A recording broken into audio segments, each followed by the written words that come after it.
matam aduda kananasu yengbidaba kananasu support tawbidaba inaw doranjaw nasidi YouTube da mai pa kam misak ama olduna 100k subscriber yobo ngambase inaw gi thamoida kari pose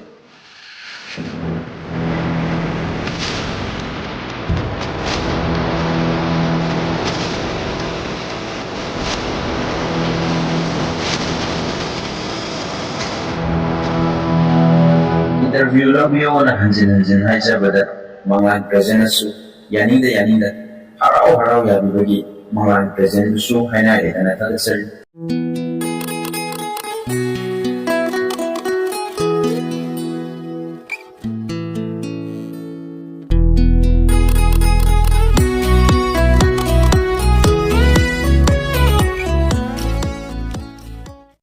Welcome to Manglan Present. Ahanba magtada yung giriba mayam kay pumnamak po Manglan Present na Tram Oakchari. Nasisu mayam gidamak mayam na kaurang nangay naraba amasong todok hendok na sakhang naraba YouTuber ama mayam gidamak po na laksari Mr. Dolanzao.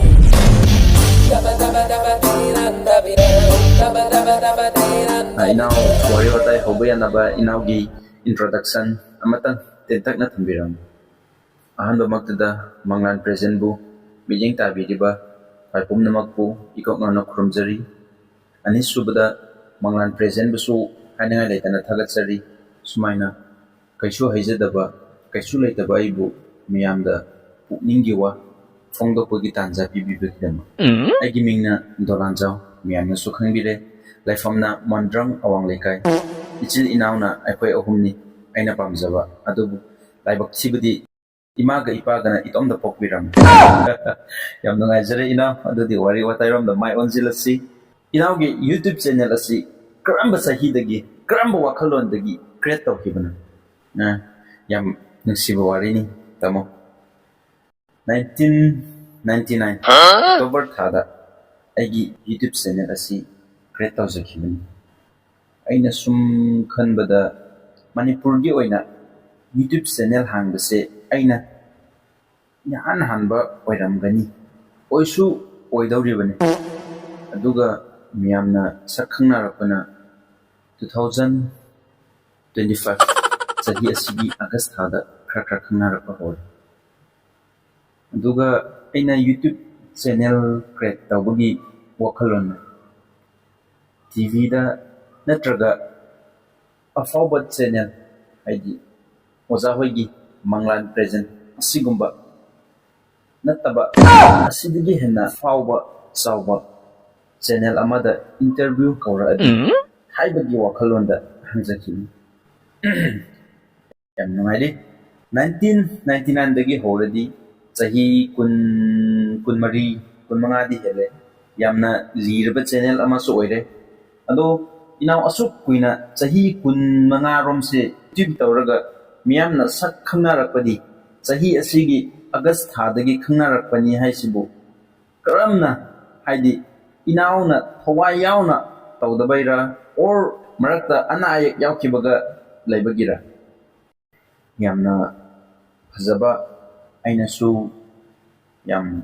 khunimba question ni marak sida anayak kaisu laikide aduga YouTube channel hangbade nasifo sahi kunmari kunmanga hilafo hotna balekide thawai haksang yauna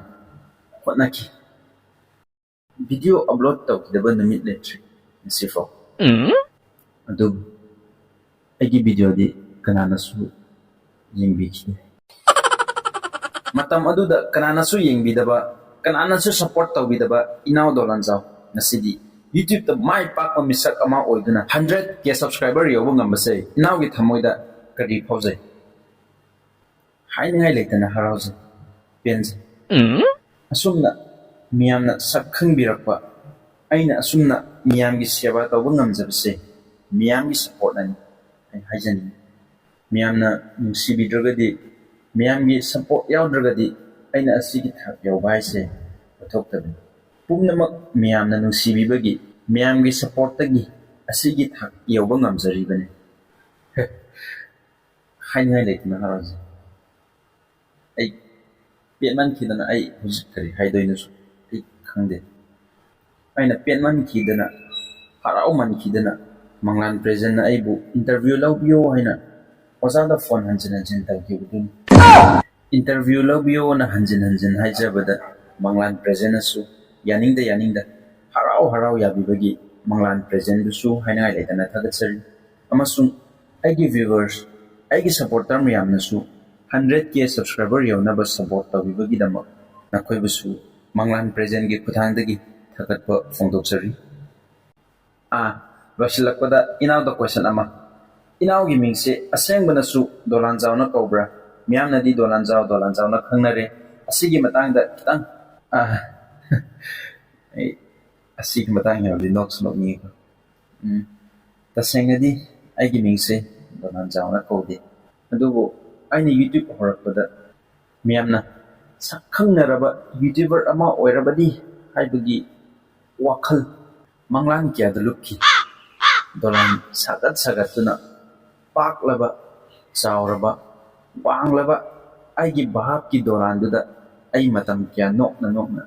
dolan duda ai mungaina lenki adudagi miyam naibo thabak di yaudana action di yaudana dolan khakna di oiroina fanayam haibiki adubu aina di tabiki de aigi dolan sagat di lepki de adudagi miyam na su adum dolan jao na adum khangna aigi punsi se dolan sagat laga mondrang toraga aubaga naibaga anambana adugi saruk oyeba aduna lekai mi singnasu yengbada oda chai hai adudagi adum lekai gi mina dolan jao na ko hojik ojaga aiga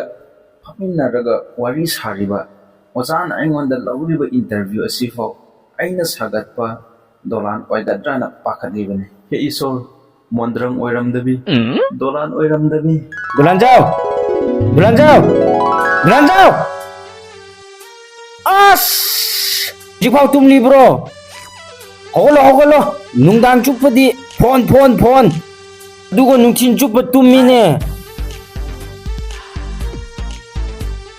chakti bora chargo tumine thabak chuardi yade